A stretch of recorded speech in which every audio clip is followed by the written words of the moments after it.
শুভেন্দুর গড় আগলে রাখলেন বিজেপি নেতাকর্মীরা। নন্দীগ্রামের আরও একটি সমবায়ে জয়লাভ করল গেরুয়ারা। নরসিংহপুর আসরতলা সমবায় কৃষি উন্নয়ন সমিতিতে নির্বাচন ছিল।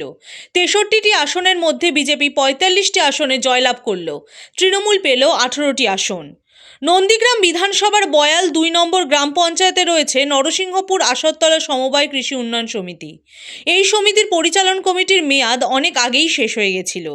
২০২৪ সালের ২৯শে ডিসেম্বর এই সমবায় সমিতির নির্বাচন হওয়ার কথা ছিল।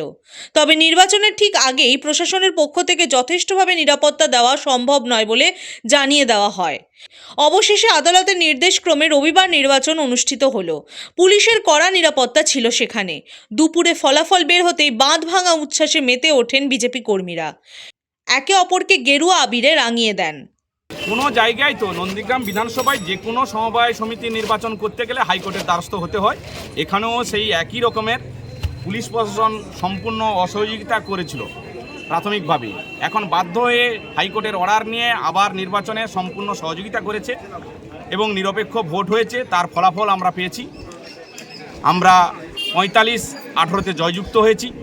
সমবায় সমিতি স্বচ্ছতা এবং সততার সঙ্গে যাতে দুর্নীতিমুক্তভাবে আমাদের বোর্ড পরিচালনা করে তার জন্য আমাদের নজর থাকবে। অবশ্যই লক্ষ্য নজর রাখবো যাতে সুন্দরভাবে এবং দ্রুততার সঙ্গে যে সমস্ত সাবসিডি অর্থ থেকে শুরু করে যে সমস্ত সুযোগ সুবিধা আছে সমস্ত যাতে সাধারণ মানুষ পেতে পারে, সাধারণ সদস্য ভোটার পেতে পারে, তার দিকে আমাদের নজর থাকবে। তৃণমূলও পাল্টা জবাব দেয়। আমাদের আশানুরূপ ফল হয়নি। আমরা চেয়েছিলাম বোর্ড আমাদের হওয়ার একটা ছিল, কিন্তু অশুভ শক্তির কাছে পরাজিত। কেন আমরা পয়সা দিতে পারবো না, ওরা যেটা করেছে সেটা আমাদের দ্বারা সম্ভব হয় না। সাধারণ মানুষকে আমরা মন থেকে আমরা ভোট নিয়েছি, আমরা পয়সা দিয়ে কোনো ভোট করিনি। এটাই হচ্ছে ওদের কাছে প্লাস পয়েন্ট। অশুভ শক্তির কাছে সবসময় পরাজিত আমাদের হতে হয়।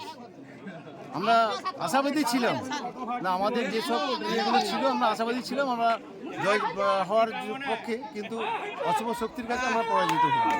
পূর্ব মেদিনীপুর থেকে অভিজিৎ মান্নার রিপোর্ট, দ্য ওয়াল।